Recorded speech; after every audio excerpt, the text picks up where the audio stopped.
आज है 30 मई 2023 दिन मंगलवार। Welcome back to clean news UP. चलिए देखते हैं उत्तर प्रदेश की 25 फटाफट बड़ी खबरों को। वाराणसी में 15 जून से चलेगी वाटर टैक्सी। रामनगर से नमो घाट तक 84 घाटों की कराएगी सैर। वाराणसी में गंगा में वाटर टैक्सी का संचालन 15 जून से शुरू होगा। इसका शुभारंभ मुख्यमंत्री योगी आदित्यनाथ कर सकते हैं। वाटर टैक्सी के संचालन की जिम्मेदारी परिवहन निगम को दी जा रही है। ये टैक्सी रामनगर से शुरू होकर रविदास घाट, 80 घाट, हरिश्चंद्र घाट, दशाश्वमेध, ललिता घाट, मणिकर्णिका घाट होते हुए नमो घाट तक की यात्रा कराएगी। 10 वाटर टैक्सी मंगाई जा चुकी हैं। नई व्यवस्था से शहर में जाम की समस्या कम होगी। पर्यटक या शहरवासी वाटर टैक्सी के जरिए अलग अलग घाट और उससे क्षेत्रों में पहुंच सकेंगे। मंडलीय चिकित्सालय में होगा दंत प्रत्यारोपण, मरीजों को होगी सहूलियत। कबीर चौरा स्थित मंडलीय चिकित्सालय में भी अब सड़े गले दांतों में कैप क्राउन लगवाने से लेकर दंत प्रत्यारोपण तक की सुविधा मिलेगी। इससे मरीजों को दांत लगवाने के लिए इधर उधर भाग दौड़ नहीं करनी होगी। इसके लिए अस्पताल में मशीनें मंगाई जा चुकी हैं, वहीं आधुनिक लैब स्थापित की जा रही है।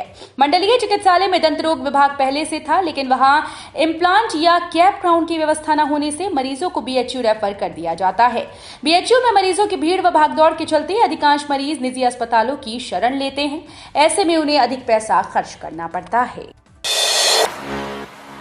सरकारी स्कूल में युवा पर्यटन गतिविधियां चलाने के लिए दिए जाएंगे 10,000 रुपए। उत्तर प्रदेश के प्रत्येक जनपद में सरकारी इंटरमीडिएट स्कूल, राजकीय डिग्री कॉलेज, नवोदय विद्यालय, केंद्रीय स्कूल, श्रमिक स्कूल और कस्तूरबा गांधी विद्यालय आदि में पर्यटन संबंधी गतिविधियों के संचालन के लिए 10,000 रुपए की आर्थिक सहायता प्रदान की जाएगी। एक मंडल में एक वर्ष में अधिकतम 10 ऐसे क्लबों को संबंधित जनपद के जिलाधिकारी की संस्तुति पर यह धनराशि प्रदान की जाएगी। लखनऊ विश्वविद्यालय के छात्र छात्राओं की नौकरी की राह अब और आसान होगी। लखनऊ विश्वविद्यालय में पढ़ रहे छात्र छात्राओं की नौकरी की राह अब और आसान होने जा रही है। छात्र छात्राओं को वक्त के साथ बदल रहे कई ट्रेडिंग कोर्स ऑनलाइन करने का मौका मिलेगा। ये सभी कोर्स एकदम मुफ्त होंगे। इसके लिए लखनऊ विश्वविद्यालय के कुलपति प्रोफेसर आलोक कुमार राय ने BSN infotech private limited Lucknow के साथ एक MOU पर हस्ताक्षर किए। विश्वविद्यालय के dean student welfare professor Poonam Tandon के साथ इति चौधरी, गौरव निगम और सौरभ शुक्ला भी हस्ताक्षर करने के दौरान मौजूद रहे। यूपी के छोटे शहरों में नए सिरे से होगा सर्वे। योगी सरकार करने जा रही है ये काम। योगी सरकार छोटे शहरों में उनकी जरूरतों के हिसाब से सड़क, नाली और पार्क की सुविधा देने जा रही है। ये सभी काम Atal mission for reservation and urban transformation योजना में कराए जाएंगे। निकायों से इसके लिए सर्वे कराते हुए प्रस्ताव मांगा गया, जिससे केंद्र सरकार से पैसों की मांग करते हुए इन कामों को कराया जा सके। केंद्र सरकार ने प्रदेश के निकायों में अमृत 2 योजना में जरूरी सुविधाएं देने के लिए राज्यों से प्रस्ताव मांगा है। काशी विश्वनाथ कॉरिडोर की तर्ज पर हर की पैड़ी समेत इन धार्मिक स्थलों का सौंदर्यीकरण। यूपी के काशी विश्वनाथ कॉरिडोर की तर्ज पर 2 धार्मिक स्थलों पर कॉरिडोर बनाया जाएगा। गंगा घाटों के सौंदर्यीकरण से लेकर धार्मिक स्थलों को विकसित करने की योजना बनाई जा रही है। तीर्थयात्रियों के लिए इन 2 धार्मिक स्थलों में बुनियादी सुविधाओं को पहले से बेहतर करने का रोड मैप तैयार किया जा रहा है। हरिद्वार स्थित हर की पौड़ी कॉरिडोर और ऋषिकेश कॉरिडोर का पुनर्विकास जल्द करने जा रही है। उत्तराखंड मुख्यमंत्री पुष्कर सिंह धामी सरकार ने कहा, कारगर प्लान बनाकर कार्य किया जाएगा। यूपी, दिल्ली, NCR, MP सहित देश के अन्य राज्यों से आने वाले तीर्थयात्रियों को हरिद्वार, हर की पैड़ी और ऋषिकेश कॉरिडोर में बेहतरीन सुविधाएं दी जाएंगी। सीएम योगी ने कसी लगाम, अब इन्हें भी बतानी होगी अपनी और रिश्तेदारों की प्रॉपर्टी। मानव संपदा पोर्टल पर अपलोड होगी डिटेल। मुख्यमंत्री योगी आदित्यनाथ की भ्रष्टाचार के विरुद्ध जीरो टॉलरेंस नीति के तहत नगर विकास विभाग ने भ्रष्टाचार रोकने की दिशा में एक और बड़ा कदम बढ़ा दिया है। निकाय कर्मियों को अपना और अपने घर वालों की संपत्तियों का ब्यौरा मानव संपदा पोर्टल पर ऑनलाइन करना होगा। इसके साथ ही विभाग में पिछली बार की तरह मेरिट पर आधारित ऑनलाइन तबादला किया जाएगा। प्रमुख सचिव नगर विकास अमृत अभिजात ने बताया कि प्रथम नियुक्ति के समय से हर 5 वर्ष की अवधि बीतने पर अधिकारी अचल संपत्ति की घोषणा करेगा। यूपी के जिले में राजपूत गुर्जर समाज आमने सामने, प्रशासन ने इंटरनेट पर लगाई रोक। गुर्जर समाज के प्रतिहार सम्राट वीर भोज गौरव यात्रा निकालने और राजपूत समाज के विरोध का मामला बढ़ता जा रहा है। इसे लेकर सोशल मीडिया पर फैल रही अफवाहों को रोकने के लिए सहारनपुर में इंटरनेट पर रोक लगा दी गई। सहारनपुर में जिला प्रशासन ने अगले आदेश तक इंटरनेट सेवा बंद कर दी। बताया जाता है कि बिना इजाजत ही गौरव यात्रा निकाली गई। इसे रोकने के लिए पुलिस ने जगह जगह बैरिकेडिंग कर रखी थी। इसके बाद भी गुर्जर समाज के हजारों लोग इकट्ठा हो गए। भीड़ के आगे पुलिस प्रशासन बेबस नजर आया। राजपूत समाज ने इसका विरोध किया तो तनाव का माहौल हो गया। इसके बाद इंटरनेट सेवा बंद करने का फैसला लिया गया। यूपी के 5 जिलों में बसेंगे आधुनिक शहर, सीएम योगी के निर्देश पर बन रहा जोनल डेवलपमेंट प्लान। यूपी की योगी सरकार यहां के 5 जिलों कानपुर, लखनऊ, आगरा, मेरठ, गाजियाबाद में मेट्रो और रैपिड रेल के किनारे एक आधुनिक शहर बसाने जा रही है। इसमें बड़े होटल, सभी सुविधाओं वाले आधुनिक apartment, multi level parking, park आदि की सुविधाएं देने की तैयारी है। इस शहर के विकास प्राधिकरण उपाध्यक्षों से जोनल डेवलपमेंट प्लान बनाने के निर्देश दिए गए। अखिलेश यादव और ओवैसी पर मुकदमा दर्ज करने को लेकर निगरानी याचिका पर अब 17 जून को सुनवाई। वाराणसी के ज्ञानवापी परिसर में सर्वे के दौरान मिले कथित शिवलिंग के पास गंदगी फैलाने और बयानबाजी मामले में सपा प्रमुख अखिलेश यादव और सांसद असदुद्दीन ओवैसी समेत कई लोगों पर मुकदमा दर्ज करने को लेकर दाखिल निगरानी याचिका पर अब 17 जून को सुनवाई होगी। इस मामले में विपक्षियों को भेजी गई नोटिस के तामिला के रिपोर्टर नहीं आने पर सुनवाई 17 जून तक टल गई। शिक्षकों के जिले के अंदर ही नहीं, पारस्परिक तबादले भी फंसे, जनवरी में जारी किए थे आदेश। बेसिक शिक्षा विभाग के स्कूल्स में तैनात शिक्षकों की समस्याएं कम नहीं हो रही। विभाग न तो जिले के अंदर तबादले की प्रक्रिया शुरू कर रहा है, न ही पारस्परिक तबादले की, जबकि इसको गर्मी व जाड़े की छुट्टियों में पूरा किया जाना था। इसे लेकर शिक्षकों में काफी नाराजगी है। जनवरी में शासन की ओर से जारी निर्देश में कहा गया कि बेसिक शिक्षा परिषद के प्राथमिक व उच्च प्राथमिक विद्यालयों के शिक्षकों का जिले के अंदर पारस्परिक तबादला किया जाएगा। मुख्यमंत्री योगी बोले, 9 साल में दुनिया में बढ़ा भारत का मान, हमें कोई आंख नहीं दिखा सकता। प्रधानमंत्री नरेंद्र मोदी के 9 साल के कार्यकाल में जहां एक तरफ दुनिया में भारत का सम्मान बढ़ा, वहीं देश की आंतरिक और बाह्य सुरक्षा सुदृढ़ हो गई। आज भारत को कोई आंख दिखाने का साहस नहीं कर सकता। गरीबों का कल्याण और इंफ्रास्ट्रक्चर डेवलपमेंट जैसे 4 स्तंभों को मोदी सरकार ने बीते 9 साल में मजबूत आधार प्रदान किया। ये बातें मुख्यमंत्री योगी आदित्यनाथ ने सोमवार को राजधानी में मोदी सरकार के 9 साल के कार्यकाल के पूरा होने पर आयोजित प्रेस कॉन्फ्रेंस के दौरान कही। नोएडावासियों को झटका, ब्लू और एक्वा लाइन का फासला ना होगा कम। करीब 1 दशक पहले 2 मेट्रो स्टेशन की प्लानिंग में बरती गई लापरवाही का खामियाजा हजारों यात्रियों को भुगतना होगा। प्रस्तावित ग्रेनो वेस्ट मेट्रो परियोजना पर भी इस लापरवाही का असर पड़ेगा। दिल्ली मेट्रो रेल निगम ने स्पष्ट कर दिया कि एक्वा लाइन के सेक्टर 51 और ब्लू लाइन के सेक्टर 52 मेट्रो स्टेशन के बीच का फासला कम नहीं किया जा सकता। इन दोनों स्टेशन के बीच हाल्ट बनाना संभव नहीं। अब केवल फुट ओवर ब्रिज ही एकमात्र विकल्प है, जिसके जरिए दोनों स्टेशन के बीच यात्री आवाजाही कर सकते हैं। हालांकि एफओबी बनने पर भी एक स्टेशन से दूसरे स्टेशन तक पहुंचने के लिए यात्रियों को करीब आधा किलोमीटर पैदल चलना पड़ेगा। वाराणसी में तोड़े जाएंगे नालों पर अवैध अतिक्रमण, नगर निगम शुरू करेगा अभियान, होगी सफाई। बरसात में शहर में जल जमाव की संभावनाएं बनी रहती हैं। इसे देखते हुए नगर निगम ने नालों की सफाई तेज कर दी। वहीं नगर आयुक्त शिपू गिरी ने नालों पर हुए अतिक्रमण को तत्काल तोड़ने के साथ सफाई कराने का निर्देश दिया, ताकि शहर में जल जमाव की स्थिति न आए। नालों की सफाई की स्थिति की समीक्षा करते हुए उन्होंने सभी जोनल अधिकारियों को इसके पर्यवेक्षण की जिम्मेदारी सौंपी है। साथ ही निगम ने टोल फ्री नंबर 1533 भी जारी किया है। एयरपोर्ट के नए टर्मिनल से 1 जून से उड़ान भरेंगी बेंगलुरु और मुंबई की फ्लाइट्स, रिजर्व काउंटर भी चालू। एयरपोर्ट के नए टर्मिनल का उद्घाटन 26 मई को मुख्यमंत्री योगी आदित्यनाथ और केंद्रीय नागरिक उड्डयन मंत्री ज्योतिरादित्य सिंधिया ने किया। अब नए एयरपोर्ट से इंडिगो की बेंगलुरु और मुंबई के विमान 1 जून से उड़ान भरेंगे। वहीं 26 मई को टर्मिनल के उद्घाटन के बाद अभी चकेरी के पुराने एयरपोर्ट से ही दोनों विमानों की आवाजाही हो रही है।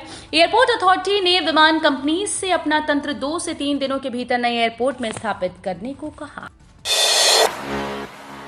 2024 से पहले फिर से सॉफ्ट हिंदुत्व की ओर बढ़ी सपा, अखिलेश यादव के इस कदम से बढ़ी चर्चा। यूपी नगर निकाय चुनाव में मिली हार के बाद अब समाजवादी पार्टी लोकसभा चुनाव को लेकर नए सिरे से रणनीति तैयार करने में जुट गई है। सपा इस बार प्रसिद्ध धार्मिक स्थल नैमिषारण्य में हवन पूजन के साथ चुनाव अभियान का आगाज करेगी। 9 जून से नैमिषारण्य में सपा के चुनाव अभियान की शुरुआत होगी। यहां पर सपा कार्यकर्ताओं का 2 दिवसीय प्रशिक्षण शिविर का आयोजन किया जाएगा, जिसमें कार्यकर्ताओं को डॉक्टर भीमराव अंबेडकर लोहिया के विचारों के बारे में बताया जाएगा। भ्रष्टाचार पर सीएम योगी का तगड़ा प्रहार, अब इन कर्मचारियों को भी देनी होगी संपत्तियों की पूरी जानकारी। उत्तर प्रदेश की योगी आदित्यनाथ सरकार की भ्रष्टाचार के खिलाफ जीरो टॉलरेंस की नीति है। इसी तहत प्रदेश में काम किया जा रहा है, जिसे देखते हुए सीएम योगी ने अब भ्रष्टाचार पर लगाम कसने के लिए एक और बड़ा कदम उठाया। नगर विकास विभाग में भ्रष्टाचार पर नकेल कसने के लिए अब निकाय कर्मियों को अपनी चल अचल संपत्ति का ब्यौरा सरकारी पोर्टल पर डालना होगा।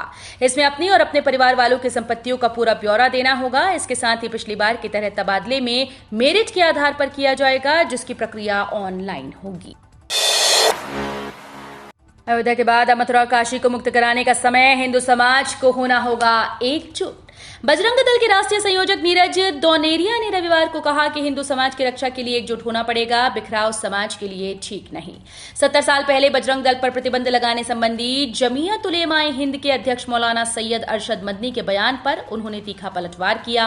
कहा कि उस समय बजरंग दल जैसा संगठन होता तो मदनी जैसे लोग हिंदुस्तान में न होते। माधव ज्ञान केंद्र में पत्रकारों से बातचीत में उन्होंने धर्मांतरण, लव जिहाद, गौहत्या, गौ तस्करी जैसे ज्वलंत मुद्दों पर बेबाकी से अपनी राय जाहिर की।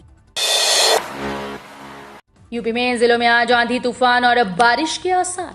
उत्तर प्रदेश के विभिन्न अंचलों में आगामी 31 मई तक तेज आंधी और बारिश का सिलसिला जारी रहने के आसार हैं। मौसम विभाग ने प्रदेश के पश्चिमी अंचलों में कुछ स्थानों पर गरज चमक के साथ 50 से 60 किलोमीटर प्रति घंटे की रफ्तार से आंधी चलने की आशंका जताई। इसके साथ ही बारिश के भी आसार हैं, जबकि पूर्वी स्थानों पर गरज चमक के साथ 30 से 40 किलोमीटर की रफ्तार से आंधी चलने और बारिश की उम्मीद है।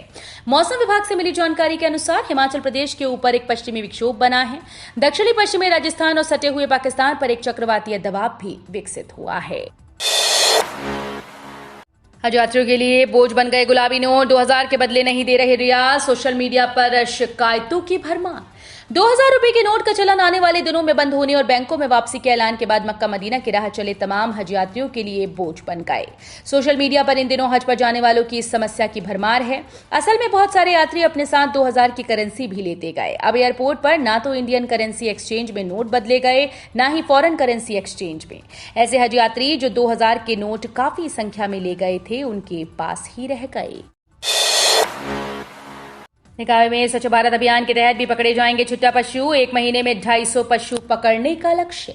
शहरों में घूमने वाले छुट्टा पशु अब स्वच्छ भारत मिशन के तहत पकड़े जाएंगे। केंद्रीय आवासन और शहरी कार्य मंत्रालय ने मिशन के तहत होने वाले कार्यों में बदलाव करते हुए ये प्रावधान किया। इस व्यवस्था के तहत पशुओं के पकड़ने के लिए कैटल कैचर वाहन खरीदते समय अन्य प्रबंध भी किए जाएंगे। मिशन के तहत हर जिले में माह में कम से कम 25 दिनों तक छुट्टा पशुओं को पकड़ने का अभियान चलेगा। न्यूनतम 10 पशु रोजाना और महीने में कम से कम 250 पशु पकड़ने का लक्ष्य होगा। कुश्ती खिलाड़ियों के समर्थन में आई मायावती। कहा, बेटियों को न्याय देने के लिए केंद्र आगे आए। बसपा सुप्रीमो मायावती ने न्याय के लिए जंतर मंतर पर प्रदर्शन करने वाली कुश्ती खिलाड़ियों का समर्थन किया। उन्होंने ट्वीट कर कहा कि विश्व कुश्ती में भारत का नाम रोशन करने वाली भारतीय बेटियां कुश्ती फेडरेशन ऑफ इंडिया के प्रमुख पर शोषण का आरोप लगा रही हैं। उनके गंभीर आरोपों के विरुद्ध कार्रवाई की मांग को लेकर आंदोलन करने को मजबूर हैं। इन बेटियों को न्याय दिलाने के लिए केंद्र सरकार को जरूर आगे आना चाहिए।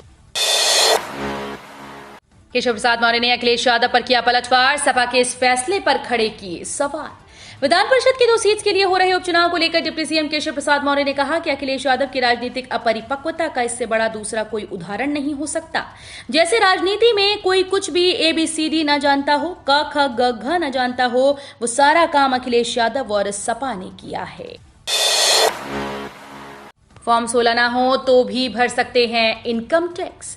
वित्तीय वर्ष 2022-23 के लिए आयकर रिटर्न दाखिल करने की समय सीमा 31 जुलाई है। अगर 5,000 रुपए के जुर्माने से बचना है तो समय पर अपना ITR दाखिल करें, नहीं तो नुकसान उठाना पड़ सकता है। वहीं लोगों को इनकम टैक्स रिटर्न दाखिल करने के लिए फॉर्म 16 की भी जरूरत पड़ती है। फॉर्म 16 नियोक्ता के जरिए जारी TDS प्रमाण पत्र के रूप में कार्य करता है, जो कर्मचारियों को भुगतान करते समय TDS की कटौती का संकेत देता है। अपना आयकर रिटर्न दाखिल करते समय ये सुनिश्चित करना महत्वपूर्ण है कि आपके जरिए उपयोग किया जाने वाला फॉर्म 16 वैध और स्वीकार्य रूप में है। कर्मचारियों के लिए बड़ी सौगात। अब सैलरी में होगा तगड़ा इजाफा। 31 मई को होगी घोषणा। सरकार एक बार फिर से कर्मचारियों के महंगाई भत्ते को लेकर नया ऐलान करने वाली है, जिसे सुनकर कर्मचारी माला माल हो जाएंगे। जानकारी के लिए बता दें कि केंद्र सरकार 31 मई की शाम को कर्मचारियों के DA स्कोर को जारी करने जा रही है। इसको AICPI इंडेक्स भी कहा जाता है। इस स्कोर के आधार पर तय होगा कि इस जुलाई में केंद्रीय कर्मचारियों का DA कितना बढ़ने जा रहा है। बहरहाल इस समय कर्मचारियों का DA 42% है, जो कि इस जनवरी से लागू हुआ है। इसके बाद से DA में 2.5% तक बढ़ोतरी हुई। तो ये थी आज की 25 फटाफट बड़ी खबरें। अगर आपको न्यूज पसंद आई हो तो वीडियो को लाइक और शेयर जरूर करें। धन्यवाद।